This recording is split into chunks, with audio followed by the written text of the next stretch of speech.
Hey guys, welcome for another Kavalden's comic review.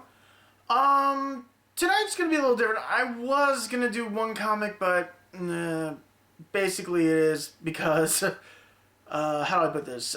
Because I don't usually get to the comic book store that I normally go to for my comics until like later on. I kind of miss out on some of the new releases. So hopefully they'll have the one I wanted to review for next week that I wanted to review for this week. It should have been out already, or it's been out actually for I think for 2 weeks now. But tonight we do have some good ones. We do have Amazing Spider-Man 650. We have Deadpool Max number 3. And closing out, we have Uncanny X-Force number 3 as well. So, first of all, I would like to say, how many people here tried to register for Comic-Con again this week? Hey, here's another thing. How many of you actually got tickets? Or badges mostly? How many of you got badges?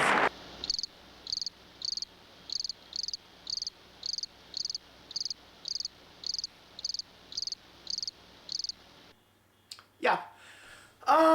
Basically, okay, what they were trying to do, they were trying to do a test. So they were trying to sell, some badges as well as try to do a test on how they were doing. They were only selling 1,000 badges, and I guess the first come, first serve.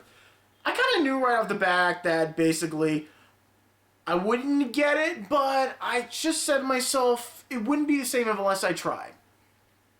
So I did. I tried. Basically, they're trying something where you have to log on to the actual Comic-Con registration site on comiccon.com, and then get clicked over to another site that's actually allowing you to get access to it, and then click onto Epic.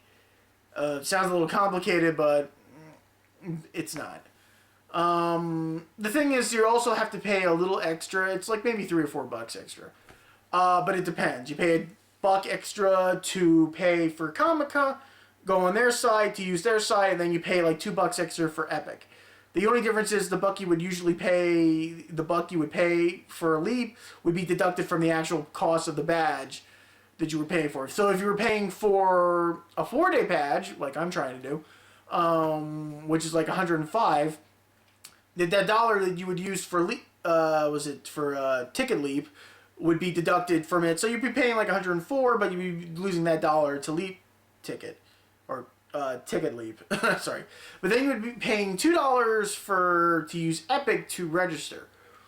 Now, why paying for Epic, I don't know. Probably because you've never had to pay for them before, or I've never had to pay for them, since this is my first time. But it didn't go out too well.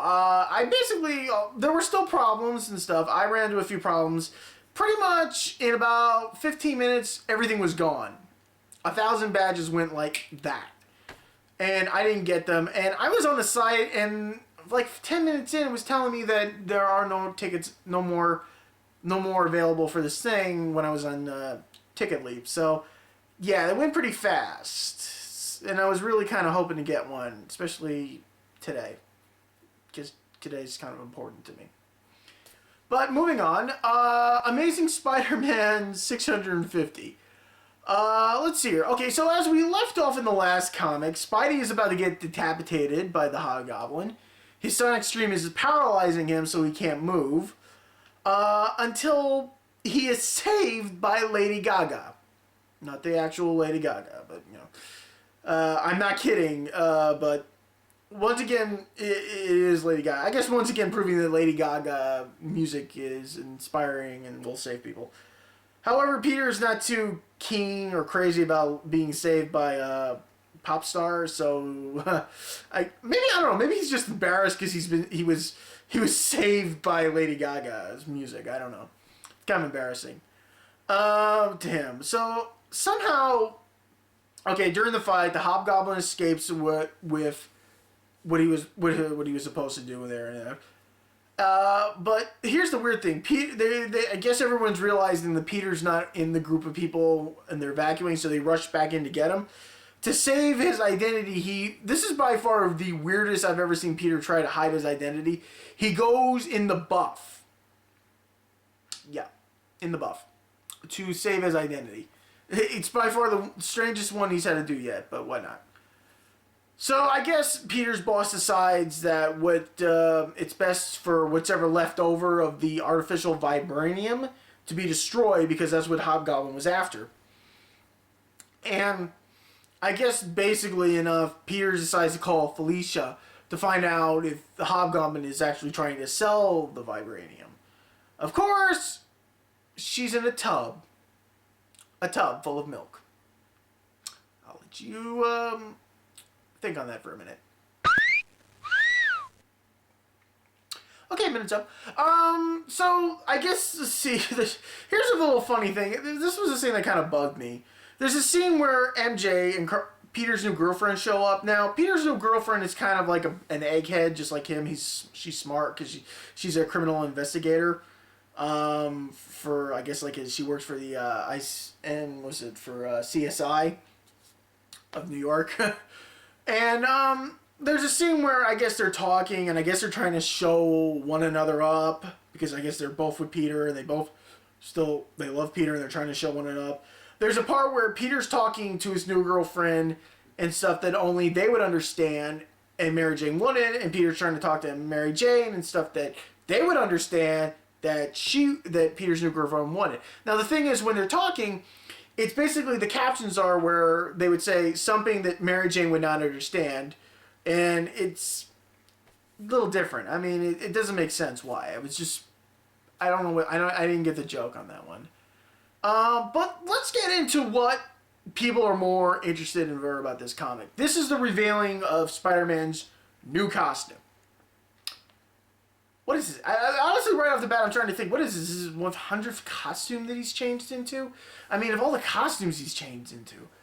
Okay, first right off the bat, it kind of hit me kind of late on this one, but it kind of looks like a Tron Spider-Man. Actually, I'm kidding. It actually looks like a Tron Spider-Man in this comic. The way it looks. I mean, it's supposed to be a stealth suit and supposed to deal with the sonic vibration that the new Hobgoblin's using against Spider-Man. But it's basically looks like a Tron Spider-Man costume.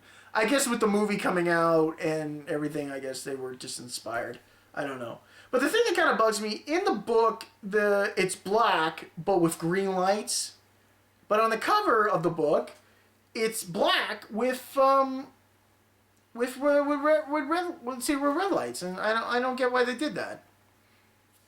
It doesn't make sense. So moving on to, let's see here, Deadpool Pulp Max number 3.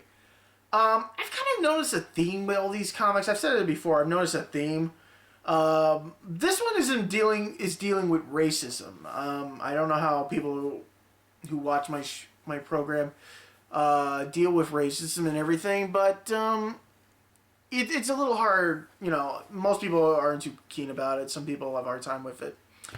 But I have to say, Deadpool's not even in the book, all in the book. I mean, like, he's halfway through the book, he's not even in it. I mean, the first half of the book is mostly some guy saying how he started out, how his life went to crap because of people of other races making his life hard, and how he joined up with Baron von Zemo, and how he became part of the Ku Klux Klan and everything.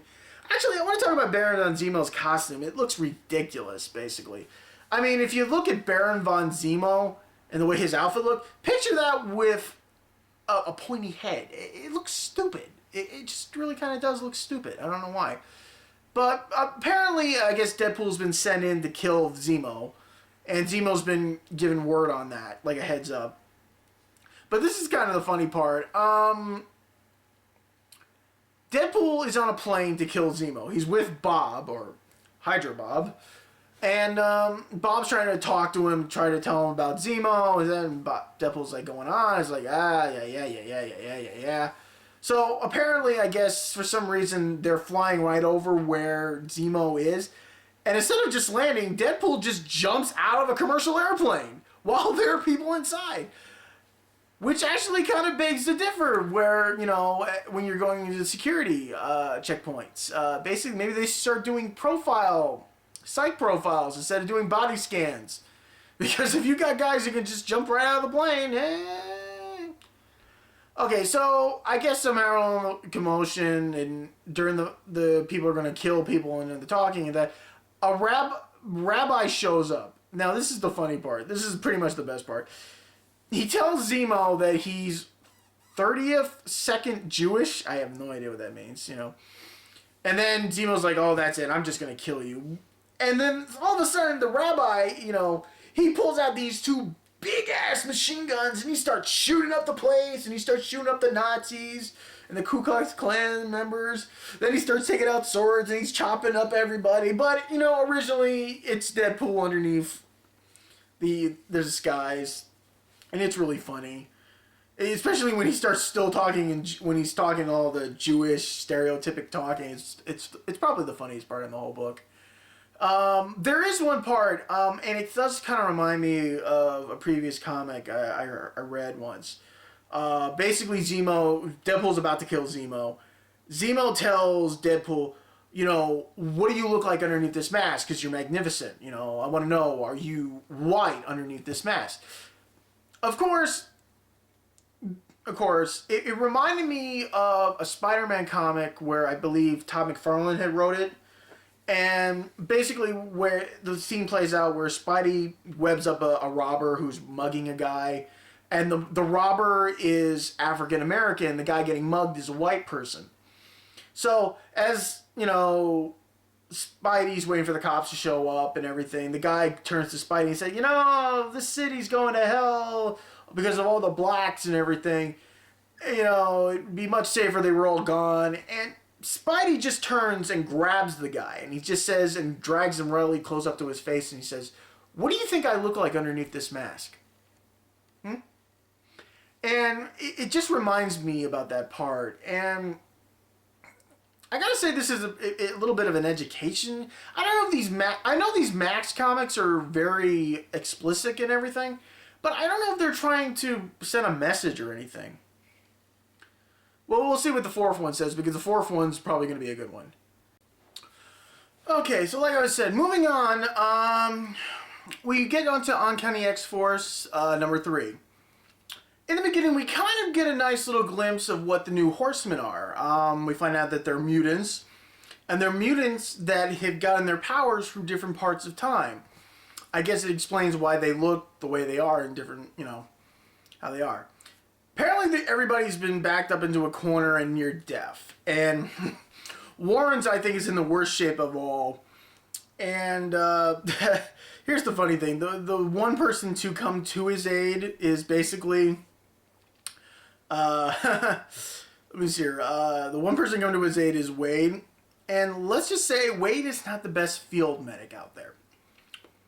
Also, we also get a new glimpse of some new Deadpool merchandise, a Deadpool tent. So if you want to go camping, get a Deadpool tent. But let's see here. Okay, the Horseman of War, he takes Psylocke with him into Apocalypse's fortress.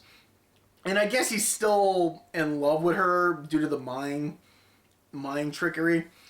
But I guess she uses that to her advantage to get in. Here's the thing is, as Apocalypse as a kid, he's not too keen on doing the whole killing thing. He's still, I guess his minions are still trying to get him back to being the old Apocalypse, but as a child, he's just a kid. I mean, he's just learning on different things. So he's not too crazy. I'm not sure if this is just a big trick or what, but he's not too crazy about everything. He wants to be a kid, basically. And I guess in most of the comic, it's basically just do or die for everyone. So I guess we'll see how the next comic holds up and everything. So that's basically it. That's basically it. Not that really much else going on. Oh, here's one thing.